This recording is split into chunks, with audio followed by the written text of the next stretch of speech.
আমরা সবাই কিন্তু শুক্তো রান্না খেতে খুব পছন্দ করি, কিন্তু অনেকেই বাড়িতে অনুষ্ঠান বাড়ির মতন শুক্তো রান্না করতে পারে না।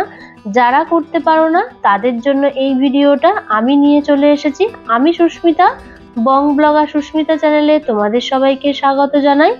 আজ রেসিপি শুক্তো একেবারেই খেতে লাগবে অনুষ্ঠান বাড়ির মতন, তবে কিন্তু এখানে আমি অনেক কিছু টিপস নিয়ে এসেছি। তার জন্য ভিডিওটা সম্পূর্ণ তোমাদের দেখতে হবে।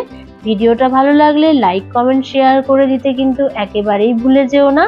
নতুন কেউ দেখে থাকলে চ্যানেলটাকে সাবস্ক্রাইব করে দিয়ে বেল আইকনটাকে অল করে দিয়ে আমার পাশে থেকো। তাহলে চলো কথা না বাড়িয়ে ভিডিওটা দেখানো যাক, আর সাথে থেকো।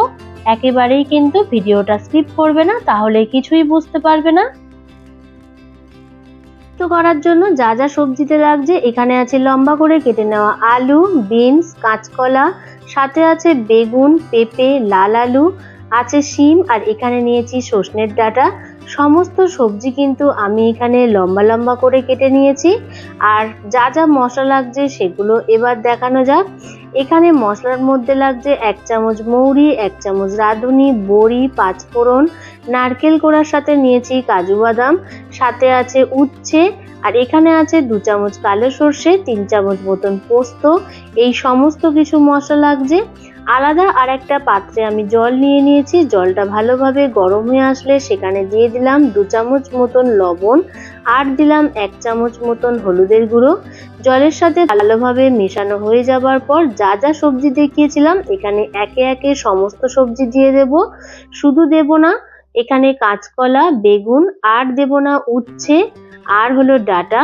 কারণ কি, কাঁচকলাটা ভেজে নিলে বেশি টেস্টি হবে, আর বাকি সবজিগুলো যেহেতু ভাজতে গেলে অনেকটা সময় লাগবে, তাই জন্য এগুলো কিন্তু আমি একটু গরম জলে হালকাভাবে ভাপিয়ে নিচ্ছি।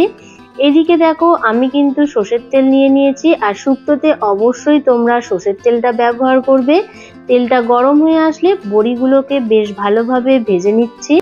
বড়ি ভাজা হয়ে গেলে বড়িগুলোকে তুলে নেব। আর একটা কথা তোমাদেরকে বলবো যে সমস্ত সবজি কিন্তু খুব বেশি সিদ্ধ করবে না, হালকাভাবে জলের সাথে সবজিগুলো ফুটে আসলে তখন কিন্তু আর কি নামিয়ে নেবে। তারপরে এখানে লম্বা করে কেটে নেওয়া উচ্ছেটাকে ভেজে নেব। তোমাদের কাছে আগেই আমি একটা কথা বলতে চাই, এখানে আমার খুব বড় ভুল হয়েছে। যখন আমি ভাপানো সবজিগুলো আর কি নামাচ্ছিলাম, সেই সময় গ্যাসের ফ্লেমটা জোরে থাকায় উচ্ছেটা কিন্তু অনেকটা ডিপ ফ্রাই হয়ে গিয়েছে। তোমরা চেষ্টা করবে উচ্ছেটাকে মিডিয়াম ভাবে ভেজে নেওয়ার। যেমন তোমরা উচ্ছে ভাজা খাও তার থেকে আরেকটু আর কি কম ভাজবে। তারপরে উচ্ছে ভাজা হয়ে যাবার পর একই তেলের মধ্যে দেখো আমি লম্বা করে কেটে নেওয়া বেগুনও ভেজে নিচ্ছি।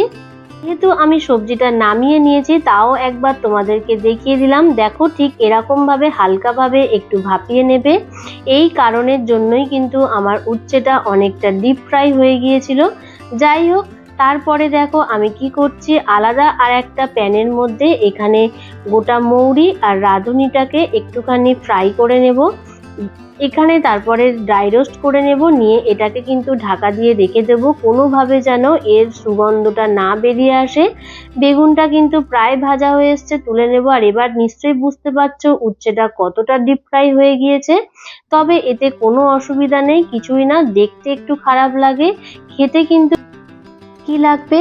তারপরে দেখো একই তেলের মধ্যে আর কি আমি পাঁচফোড়নটা অ্যাড করে দিলাম। তারপরে এখানে যে লম্বা করে কেটে নিয়েছিলাম কাঁচকলাটা দিয়ে দিলাম। কাঁচকলাটা যেহেতু আমি ভাপিয়ে নিইনি, তাই জন্য কাঁচকলাটাকে এখানে ভেজে ভেজে নিচ্ছি। আর কাঁচকলাটা তোমরা চেষ্টা করবে আলুর থেকে একটু মোটা সাইজের কাটার। তারপরে এখানে 1 চামচ মতন আর কি আমি হলুদ অ্যাড করে দিলাম, সাথে দিয়ে দিলাম লবণ। এই সমস্ত মশলা দিয়ে বেশ ভালোভাবে কাঁচকলাটাকে ভেজে নেব। আর তোমরা যদি মনে করো রান্না করতে অনেকটা দেরি হচ্ছে, তাহলে কাঁচকলাটা জলের মধ্যে ভিজিয়ে নিয়ে লবণ হলুদ মাখিয়ে রাখবে, তাহলে কাঁচকলার রঙটা আর নষ্ট হবে না। এই যে পেস্টটা দিলাম, এখানে আছে সর্ষে, পোস্ত, আছে কাজু বাদাম, সাথে আছে নারকেল কোড়া।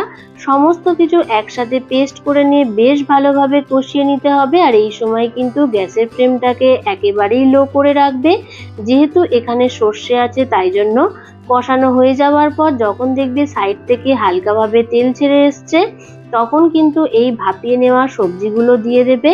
দিয়ে তখন বেশ ভালোভাবে অনেকক্ষণ ধরে কষাতে হবে। তোমাদেরকে তো আমি বরাবরই বলে থাকি সবজি যত কষাবে তত কিন্তু খেতে ভারী টেস্টি হয়। তারপরে দেখো অনেকক্ষণ কষানো হয়ে যাবার পর যখন সাইড থেকে দেখবে যে হালকাভাবে তেল ছেড়ে এসছে, সেই সময় কিন্তু এখানে মশলাগুলো অ্যাড করে দিতে হবে। আমি এখানে দিয়ে দিলাম হলুদের গুঁড়ো, জিরের গুঁড়ো, ধনের গুঁড়ো আর সামান্য একটু চিনি অ্যাড করে দিলাম। শুক্তোতে কিন্তু সামান্য একটু চিনি দেওয়ার চেষ্টা করবে, তাহলে কিন্তু শুক্তোটা বেশি টেস্টি হবে। অনুষ্ঠান বাড়িতে কিন্তু সবাই কিন্তু আর কি অল্প সামান্য চিনি দেয়। যাই হোক, সমস্ত সবজি দেওয়া হয়ে যাবার পর আর মশলা দেওয়া হয়ে যাবার পর সমস্ত কিছু বেশ ভালোভাবে নাড়াচাড়া করে কষে নিতে হবে। আর আমি এখানে দেখে নিলাম যে কাঁচকলাটা সিদ্ধ হয়েছে কিনা। এখানে কিন্তু প্রায় 60% মতন সিদ্ধ হয়ে এসছে। তারপরে দেখো এখানে আমি লবণ অ্যাড করে দিচ্ছি। যেহেতু আগে সবজিটা লবণে একটু সিদ্ধ হয়েছিল, তার জন্য আর কি এখানে সামান্য একটু লবণ অ্যাড করে দিলাম। তবে কিন্তু তোমরা টেস্ট করে তারপরে লবণটা দেবে। আর আমি যে এখানে দুধটা দিচ্ছি, এখানে প্রায় 500-র বেশি দুধ আছে। ওই ধরো 700 মতন দুধ দিয়ে দিয়েছি। এখানে 700 মতন দুধ দিয়েছি, 500 মতন আরেকটু দুধের সাথে জল মিশিয়ে নিয়ে সেটাও অ্যাড করে দিলাম। তারপরে আবারও একটু প্লেন জল সামান্য একটু অ্যাড করে দেব। এখানে যেহেতু সবজির গায়ে মশলাটা লেগে আছে, তাই জন্য আমি এখানে ভালোভাবে নাড়াচাড়া করে নিচ্ছি। নাড়াচাড়া করে নেওয়ার পর ফোটার আগে কিন্তু সজনের ডাঁটাগুলো দিয়ে দিতে হবে।